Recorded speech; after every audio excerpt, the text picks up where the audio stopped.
साथियों राम राम प्रणाम। आपको तो पता ही है कि आरपीएससी खतरनाक रिजल्ट जारी करती है और एक और रिजल्ट जो है वो साथियों जारी हो गया है। जी हाँ साथियों, 2024 जो सेकंड ग्रेड है उसके रिजल्ट आना प्रारंभ हो गए हैं और कट ऑफ को एक बार आप देखोगे तो बिल्कुल चौंक जाओगे। जी हाँ साथियों, किसी भी कैटेगरी में ये नहीं कह सकते अब किस कैटेगरी में कट ऑफ कम रहेगी उसमें ज्यादा, ना भैया। और सिंपल सी बात, जिसने ये ट्रिक समझ ली, जो भी आरपीएससी अपना रही है भैया, उसका आसानी से सिलेक्शन हो जाएगा। तो चलिए पूरा का पूरा माजरा समझते हैं, कट ऑफ देखते हैं और सिलेक्शन कैसे होंगे अब वो भी समझ लेते हैं। तो चलिए सबसे पहली बात यहाँ पे देखो, राजस्थान लोक सेवा आयोग की बात करें अपन तो वरिष्ठ अध्यापक का जो सामाजिक विज्ञान है उसका ये रिजल्ट जारी हुआ है 2024 की परीक्षा का। एक खास चीज देख लेना, अगर आप सामाजिक के नहीं भी हो तो भी इस रिजल्ट को अच्छे से देखना ताकि आगे आपको बहुत ज्यादा बेनिफिट मिले, ठीक है ना।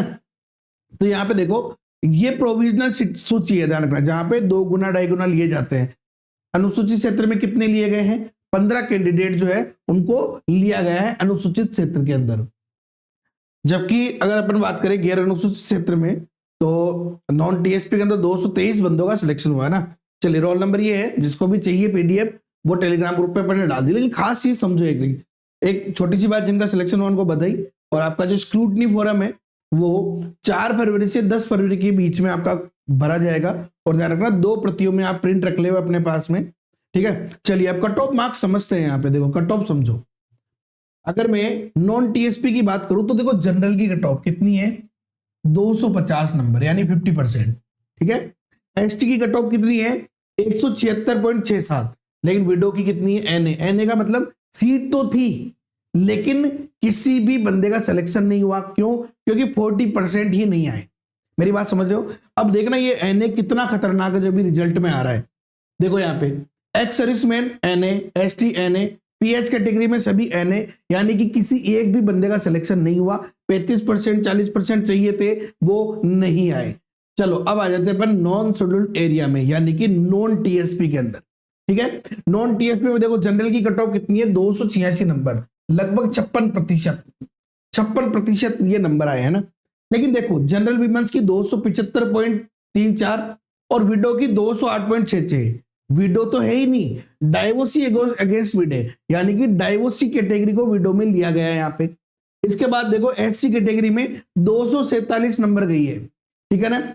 और डाइवोर्सी एन यानी डाइवोर्सी में किसी का सिलेक्शन हुआ ही नहीं, है ना। चलिए इसके बाद आ जाओ आप एसटी के अंदर, देखो कितनी गई है? 229 नंबर, 229.33। अब देखो यहाँ पे डाइवोर्सी विडो नहीं दिख रहे ना, डाइवोर्सी और विडो, क्योंकि यहाँ पे सीट नहीं थी डाइवोर्सी और विडो की। यहाँ सीट थी लेकिन किसी का सिलेक्शन नहीं हुआ। अब देखो ओबीसी में देखो 272 नंबर तो गई है पुरुष की, और महिला की 266 नंबर गई है। एमबीसी की 252 नंबर गई है। ईडब्ल्यूएस की देखोगे तो 255 नंबर गई है। देखो ईडब्ल्यूएस की कितनी है? 255। और शहरिया में विडो एनए एक भी बंदा पास नहीं हुआ। एक चीज खास बात समझो आप लोग, यहाँ पे अगर आप मेरिट देखोगे लगभग सबकी सेम है। ओबीसी की 272, 262, 266, 252, ईडब्ल्यूएस की 255, ठीक है। लेकिन खास फॉर्मूला क्या है यहाँ पे जिसके कारण ये सारी चीजें हो रही है? हॉरिजॉन्टल कैटेगरी में देखो आप एक्स सर्विसमैन की 216, है ना। और ये पीएच कैटेगरी में 199, डीएचएच में 187, और यहाँ पे ये जो अदर कैटेगरी 202, और इसमें एनए, क्योंकि यहाँ पे इनको 35% चाहिए होते हैं। एनए का मतलब क्या है देखो समझो, एनए से तात्पर्य candidate not available due to minimum qualification marks as per service rule, यानी कि भैया कैंडिडेट ही नहीं मिला। लेकिन साथ ही साथ देखो एक और गलती समझना, यहाँ पे कैंडिडेट नहीं मिला जो तो ठीक है, 3.5 लाख लोगों ने फॉर्म भरा, लेकिन एक और गलती समझो कि 10% के कारण 975 अभ्यर्थी ऐसे हैं जिनको अयोग्य घोषित, यानी इनकी तो ओएमआर शीट भी चेक नहीं करी। क्यों? खाली छोड़ दी। 10% क्वेश्चन इन्होंने खाली छोड़ दिए, इसलिए ओएमआर शीट चेक नहीं की। मान लो किसी बंदे के हो सकता है मेरिट में नंबर आ रहा हो लेकिन नहीं आया, पहली बात। अब देखो हो क्या रहा है, सिलेक्शन होगा कैसे? तो भैया सिंपल सा सिलेक्शन का रूल है। पहली बात तो ई ऑप्शन का ध्यान रखना है अगर आपका सिलेक्शन हो रहा हो और गलती से नहीं हुए। सेकेंडरी जो सबसे मेन इंपॉर्टेंट बात आ रही है वो क्या आ रही है कि चाहे पहला पेपर हो या दूसरा पेपर, पहली बात तो पैटर्न बदल गया है। ध्यान रखो पैटर्न बदल गया है। अगर आप पहले से तैयारी कर रहे हो, अभी भी मान लो आपने तैयारी करी होगी, आपका नंबर नहीं आया होगा, 1-2 नंबर से रह गए होंगे, आपको बिल्कुल बैठ के ये सोचना है कि मेरा जो स्टडी मटेरियल है वहां से कहां से कितने क्वेश्चन आए हैं। पहली बात तो कि आरपीएससी साफ साफ कह चुका है कि ऑथेंटिक जो बुक्स है उनसे वो ले रहा है, गाइडों का कोई मतलब नहीं रहा है। तो अपना स्टडी मटेरियल बदलना आपको बहुत ज्यादा जरूरी है। आप चाहो तो कमेंट करो, अगर 50 कमेंट हुए तो आपके बहुत शानदार बुक की लिस्ट में आपको बता दूंगा कि किस सब्जेक्ट के लिए आपको कौन सी बुक पढ़नी चाहिए। पहली बात तो ये, ठीक है ना, पहली बात ऑथेंटिक। दूसरी बात आपको ध्यान रखनी है, 40% रूल को अपने दिमाग में बैठा लो और कम से कम 50% का दिमाग में लेके चलो कि भैया मेरे लिए तो रूल 50% है। आप 40% रूल दिमाग में रखते हो, 39% नंबर आए, एक नंबर से रह गए, साला 50% दिमाग में रखो कि 50% का रूल ध्यान में रखेंगे अपन कि मेरे को 50% तो चाहिए ही चाहिए पासिंग मार्क्स के लिए।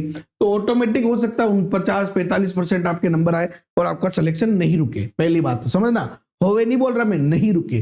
पहला दिमाग में कि दोनों पेपर में मुझे मिनिमम 50% तो चाहिए ही चाहिए, चाहे कुछ भी हो जाए, और उसी के अकॉर्डिंग तैयारी करनी है। 100% सिलेबस के पीछे मत भागो। 100% सिलेबस पूरा करना है ना, एक बार कोर्स हो जाए उसके बाद दौरान करूंगा, नहीं भैया कोई टेंशन नहीं है। मेरे को तो 70 से 80% कोर्स के पीछे भागना है। 70 से 80% कोर्स है, इसको मेरे को बहुत बढ़िया कंठस्थ कर लेना है।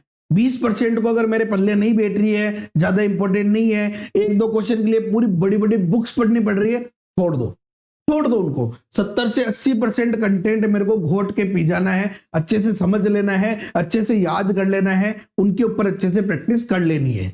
समझ में आ गई बात? तो ऑटोमेटिक आपका सिलेक्शन कोई भी नहीं रोक पाएगा। लेकिन ध्यान रहे रूल कि दोनों पेपर में 50% मिनिमम दिमाग में रखो और 70 से 80% सिलेबस आपको कवर करना ही है, छोड़ना किसी को भी नहीं है, ध्यान रखना।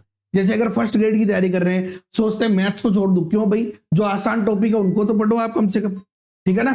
तो इस चीज का विशेष ध्यान रखना है, तभी आपका सिलेक्शन हो पाएगा, वरना भैया सिलेक्शन नहीं हो पाएगा, क्योंकि पैटर्न बदल चुका है सब कुछ। तो अपना स्टडी मटेरियल के एक बार वापस देखो कि क्या मेरा स्टडी मटेरियल सही है, जिस सब्जेक्ट में सही नहीं है उसको बदलो। उसके अलावा प्रैक्टिस जहां पे आप कर रहे थे, देखो वहां पे प्रैक्टिस सही हो रही क्या, नहीं हो रही तो उसको भी बदलो। मैं भी खुद कोशिश कर रहा हूं कि आरपीएससी का नया पैटर्न, जो पहले पेपर और अभी पेपर हुए, इन सबको समझ के कि आपके लिए बहुत बढ़िया टेस्ट सीरीज एक लाई जाए। और टाइम इसीलिए लगा रहे हैं ताकि उस पैटर्न को समझे, हर एक पैटर्न को, कि आरपीएससी करना क्या चाह रही है, क्वेश्चन कहां से उठा रही है, उसके आधार पर अपन नए पैटर्न पे टेस्ट सीरीज लाने की प्रयास कर रहे हैं। तो आप ज्यादा से ज्यादा कमेंट करो तो अपन आपके लिए कोशिश भरपूर करेंगे नई टेस्ट सीरीज लाने की। ओके साथियों, बाकी वीडियो लाइक आप कर ही सकते हो और चैनल पर नए हो तो सब्सक्राइब कर देना, बेल आइकन पे क्लिक कर देना और टेलीग्राम ग्रुप ज्वाइन कर लो, सारी अपडेट वहां पे आपको मिलती रहती है।